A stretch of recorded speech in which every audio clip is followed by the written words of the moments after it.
मिफ्ताह इस्माइल साहब, आप कहने वाले कहते हैं कि SIFC और ज्यादा मजबूत हो जाएगी और जो काबीना है उसके फैसलों की इतनी अहमियत नहीं होगी जितनी SIFC की होगी, क्या ऐसा ही है? देखिए, इस वक्त जो मसले थे, जो NFC अवार्ड की बात हुई या IMF से जो शेपर्ड करना होगा, जो डील होगी, अगर उसमें रिफॉर्म्स होंगे या प्राइवेटाइजेशन की बात होगी, मेरे ख्याल से SIFC को कलीदी किरदार अदा करना पड़ेगा, क्योंकि अगेन थोड़ा सा फ्रैक्चर्ड मैंडेट है, मतलब सबको थोड़े थोड़े अपना अपना मैंडेट मिला हुआ है। तो SIFC का कलीदी किरदार होगा और ये SIFC का किरदार हम देख रहे हैं। दूसरी एक बात यह है कि SIFC के अंदर जो ब्यूरोक्रेट्स काम करते हैं उनके ऊपर NAB की कार्रवाई लागू नहीं होती, उससे उनके थोड़े से हौसले बढ़े हुए हैं, जो कि बाकी मिसाल अगर के पावर सेक्रेटरी है या पेट्रोलियम सेक्रेटरी, उसको डर लगता है और जेन्युइनली लगना भी चाहिए। तो मेरे ख्याल से आप देखेंगे कि SIFC का किरदार होगा, इसके साथ साथ लेकिन रिफॉर्म्स करने ज़रूरी हैं। ये नहीं कि SIFC के ऊपर रख दें, और अगर ये सियासतदान समझदार हैं तो वो रिफॉर्म्स कर लेंगे SIFC को उसका साथ लेके, ना कि SIFC से इस वक्त कशीदगी शुरू करें। और ये कोई एक पोजीशन में नहीं है। देखें, अगर पार्टियां ये सोच रही हैं SIFC के फैसले भी तो फिर काबीना से मंजूरी उसकी ज़रूरी होती है ना। जी जी, SIFC की तो देखें, अगर देखा जाए तो ECC और ECC के बाद काबीना जाती है, लेकिन दरमियान में कहीं ना कहीं वो SIFC में चले जाते हैं। जिस वजारत को जाना हो, जो वजारत को नहीं जाना वो नहीं जाते। लेकिन मेरे ख्याल से अगर उसकी थोड़ी सी जो कंट्रोवर्शियल फैसले हैं, जो मुश्किल फैसले हैं, IMF वाले फैसले हुए या कोई टैक्स वगैरह के या कोई, तो आप SIFC के अंदर लेके जाएँ आपको। और ख़ास तौर पर अगर आपने ये प्राइवेटाइज करना है और आप किसी भी रेट पे बेचेंगे, देखिए पाकिस्तान में ये होता है कि अगर आपने PIA बेची है, आप 100 रुपये का बेचेंगे तो भी लोग चोर बोलेंगे, और 100 करोड़ रुपए का बेचेंगे तो भी लोग आपको चोर बोलेंगे। और ख़ास तौर पे अगर PTI अपोजिशन में खड़ी है तो मतलब आप कुछ भी हो जाए चोर बोलेंगे। लेकिन सलीम साफी साहब, आपने जो ये सवाल किया है कि SIFC से जो फैसला होगा, बहरहाल कानूनी तौर पे तो काबीना से मंजूर होना है, लेकिन आपको लगता है कि SIFC एक फैसला करे और काबीना उसकी मंजूरी ना दे, आपको ये मुमकिन नजर आता है? क्यों नहीं हो सकता? अगर काबीना में जान हो और अभी हुआ है वो बिल्कुल SIFC नहीं बल्कि काबीना के ऊपर फिर अदालत भी बैठी है। अभी आप देखें कि निगरान काबीना को अदालत ने मना किया PIA और एक और उसकी निजकारी से कि आप इसको नहीं कर सकते, ये आने वाली हुकूमत पे छोड़ दें। तो ये तो काबीना में बैठे हुए लोगों के पे मुनहसर होगा कि उनमें कितनी जान है।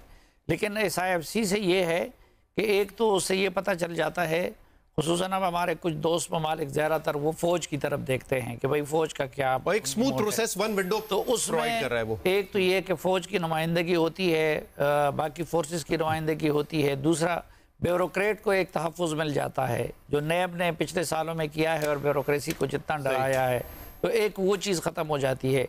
और इसी तरह उस फैसले के लिए जो सियासी हुकूमत होगी उसमें भी ज़रा ज़्यादा जान आ जाती है। तो मेरे ख्याल में उसका कोई नुकसान तो नहीं है, फ़ायदा बहुत है। सही। सलीम साफी साहब, सॉरी सोहेल इब्राहिम साहब, सियासी मंजरनामा आप बताएं ना, आप कैसे होगा? क्योंकि 2 दिन पहले तक तो शायद PTI वालों को लग रहा होगा कि जो रिजल्ट आ रहे हैं हम हुकूमत बना लेंगे। ऐसा तो नहीं है, क्योंकि वो समझते थे हुकूमत बना लेंगे, इमरान खान आज़ाद हो जाएंगे, फलां फला हो जाएगा।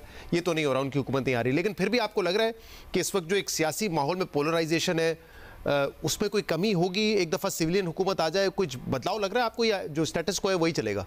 नहीं, मेरा ख्याल है कि जब भी माजी से ही हम देख सकते हैं ना, माजी में जब जुनेजो साहब आए, मार्शल लॉ था, आपने देखा कि उसके बाद पीपल्स पार्टी को वर्किंग का मौका मिला, मोहतरमा बेनज़ीर भुट्टो पाकिस्तान वापस आई। इसी तरह जब जनरल अयूब खान साहब ने जब पहले इलेक्शन करवाए, उसके बाद भी सियासी आज़ादियाँ मिली। इसी तरह आप देखें कि 2002 का इलेक्शन हुआ जनरल परवेज़ मुशर्रफ साहब के ज़माने में, उसके बाद फ़ज़ा खुली। इवन जो ज़ियाउल हक साहब की मजलिस शूरा थी, उसके बनने से भी फ़र्क पड़ा। तो जब भी इलेक्शन हो जाते हैं, अब जाके इमरान खान साहब का ये जो ग्रुप है, ये भी असम्बली में बैठेगा, ये शोर शराबा भी करेगा, डिमांड्स भी होंगी।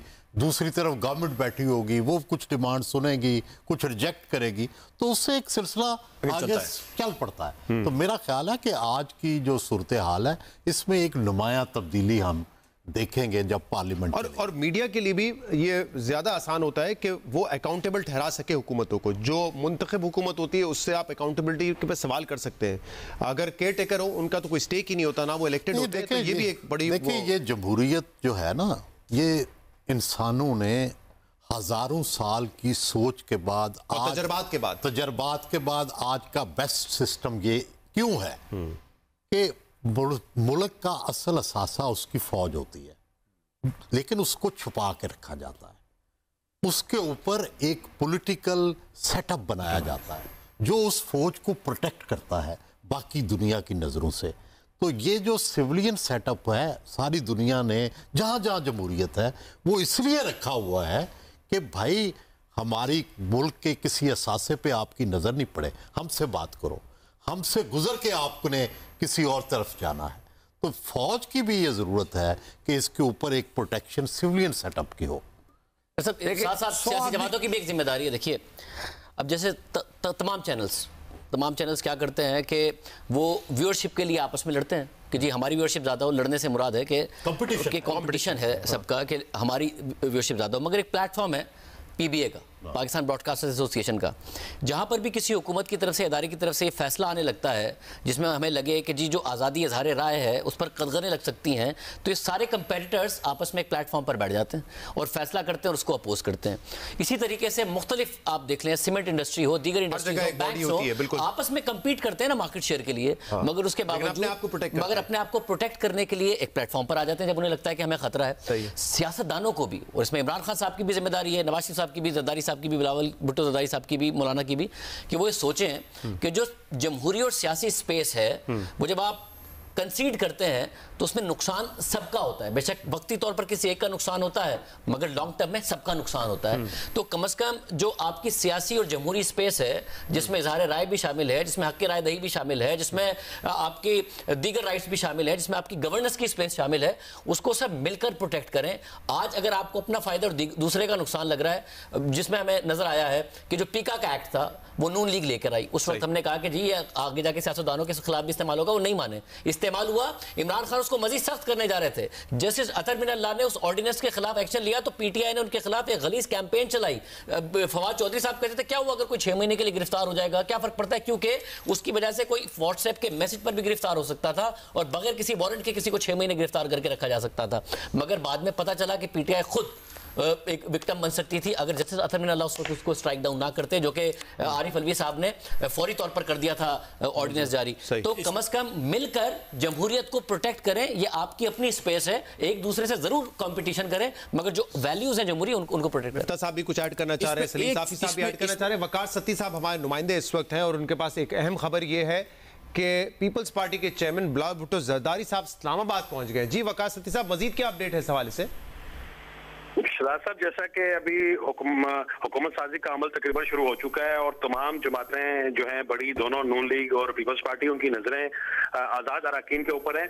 तो कल से बाकायदा आज़ाद अरकान से राब्तों का सिलसिला शुरू होगा और हमारे ज़राए का ये कहना है कि पीपल्स पार्टी इस तमाम हालात के ऊपर मुशावरत के लिए कल शायद अपना वो CEC का इजलास भी कॉल करने जा रही है और वहाँ से मैंडेट लेके उसके बाद वो बात की जाएगी। इसके अलावा और भी कुछ जो लोग हैं वो भी इस्लामाबाद का रुख वो कर रहे हैं और हुकूमत साजी के जो अगले आने वाले जो वो राइल है उसके ऊपर वो मुशावरत की जाएगी।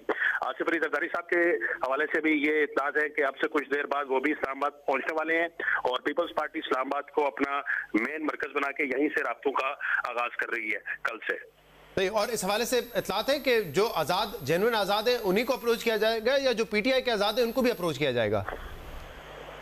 देखिए इसके बारे में तो तफरीक करना थोड़ा मुश्किल है, लेकिन डेफिनेटली एक एक वोट यहाँ पर अहमियत का हामिल है और इसमें अगर कोई जो भी लड़के आया है और जीत के आया है उससे राब्ता वो करेगी और पीपल्स पार्टी इसके अलावा जो दीगर जो छोटी जमातें हैं उनके ऊपर भी वो काम कर रही है, उनसे भी राब्ता करेगी। जैसे MQM भी है, JUI भी है, BNP बैंगल भी है। आपको याद होगा कि जब अदम एतमाद 9 अप्रैल 2022 को हुआ था तो यहीं से आसिफ अली जरदारी साहब ने इन सब लोगों को ऑन बोर्ड किया था और जो अब जो हुकूमत बनने जा रही है उसके लिए भी यही फार्मूला हो। बहुत शुक्रिया वकार सत्ती साहब, अब हमारे साथ थे। मुफ्ती साहब आपने कुछ ऐड करना है फिर कर ले, मैंने ब्रेक लेनी है। मगर साहब ने भी ट्वीट किया कि आज कोई फैसला नहीं हुआ है, मुलाकात हो गई, कोई फैसला नहीं हुआ, जरदारी साहब से मुलाकात। इतनी सी बात कर रहा था जो शाहजेब कह रहे थे कि जो बिजनेसेस और उसकी बात कर रहे थे, एग्जांपल दे रहे थे।